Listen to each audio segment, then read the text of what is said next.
So, how do you use social media for your business? How do you make it effective for your business? And is it even effective for business? Social media is one of these topics that a lot of people have a lot of opinions about. And so, you'll probably find a lot of answers to this question, depending on who you're talking to. But if you're a small business owner or a consultant or an author, you might wonder if, do you need social media? If you do, what do you post on it? It might not feel really authentic to you. It might just feel like this extra thing you need to do. So it's like, do you even really need to have social media? And what does that mean for your business? Like, what are you supposed to post about? Does it feel maybe icky to just show, like, here's what I'm doing, this is where I'm going to be this week, here's where I had lunch? Like, that may not feel very authentic to you. And the reason I even talk about this is I've heard this question quite a lot in the last few months. And so this video is my answer to this question, and I preface this by saying there's no right answer, right? This is an answer that you find for yourself based on your own preferences, based on your comfort level and how you normally communicate with your prospects and your audience, and based on your audience and what they read, what they're into, where they go online, how you normally talk with them. Because social media is basically another medium for talking with your audience, if you want it to be. And so there's varying degrees of how you might approach it. And the key is to find the balance between what feels good and authentic to you, and then where your audience is and what they respond to. So social media, if you're targeting, say, moms in their 40s that have high school students, the way you would use social media for your business is very different than if you're targeting 24-year-olds with an app or some sort of software as a service. You're going to use it completely differently, and you're probably going to use a different platform for both. And the whole strategy of your conversation is going to be very different. And the way you think about it is, how would you normally have a conversation with your ideal client or customer? When you sit down, or if you meet him or her out at an event or on the street or on a phone call, how do you talk to them? What words are you using? What kind of helpful information would you share? What kind of recommendations would you make? Those are the kind of things you'd want to share in social media just to continue a conversation with your audience.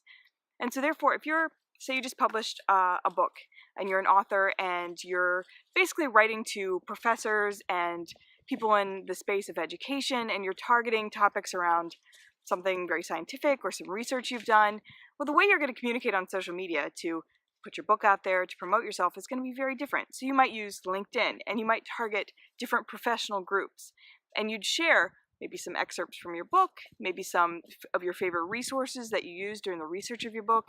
You might share an upcoming workshop you might be doing online. You might do a live video, a live Q&A, once a month even, to answer questions around your research and your strategy.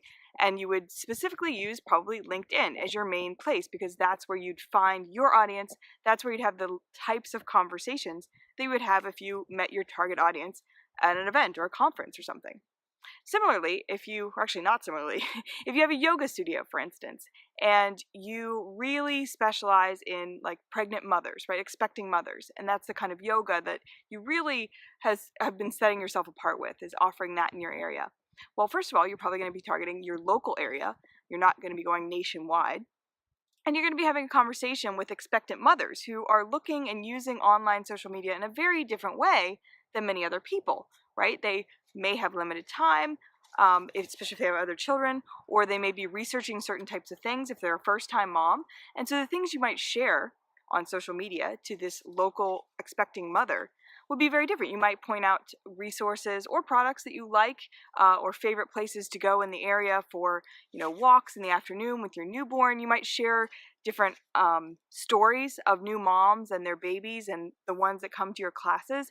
And you'd share these stories and have a conversation with the expectant moms that would be an ideal fit for your yoga. And so you'd be using social media probably at this point in time. You'd use like Facebook, and you could use Facebook ads to target your particular age group and area and gender of target audience, target client, which would be the expectant mother, right? So there's two examples of using social media in a very different way, sharing very different things. And so the way you want to think about it is the conversation you normally have with your ideal prospect, where you would have those types of conversations, meaning there's certain social media platforms that there's a different style, right? There's Twitter has a very different style than LinkedIn. LinkedIn has a very different style than Instagram. Instagram has a very different style from Facebook. So which one is most appropriate based on where you might like to join in conversations or what you think might be interesting, but also what your audience thinks might be interesting. If you're, targeting professors at universities, Instagram may not be really the place that matters. So why even bother having an Instagram profile, right? You could, but why? It's better to have a profile in one place where you're active and producing content on a regular basis than having 6 profiles in 6 places and 5 of them you never use, so they just sit there. That's useless. It doesn't do any good, right? So I hope this has given you a few ideas for how to think about social media for your business and think about whether it's appropriate. Is it where you'll find leads? If it's not, do you really need social media? I don't really know that I would advocate for having social media profiles everywhere if you don't think that's where your leads are going to be. If anything, I'd say have a LinkedIn profile for your business because that is where businesses are most represented. And that may be it. That may be all you need is just a one-page profile. If you don't get your leads off of social media, if your prospects are not on social media, don't waste your time, right? But if they are, if that's where they live and breathe, if there's a certain style of hobby or interest that they have, share those things and have those conversations because that's what you would do offline. So I hope this video helped. I'd love to know if it did help, or if you have questions or anything about this, please leave them in the comments below. I love hearing from you, and I love these kind of questions because I think, again, there's no right or wrong answer. It's a lot of it you have to figure out for yourself because we're all figuring out this world of online marketing together, and some things work really well, and some things don't work at all. And for every single person and every single business, it can be a little bit different. So thanks again for watching. I appreciate it.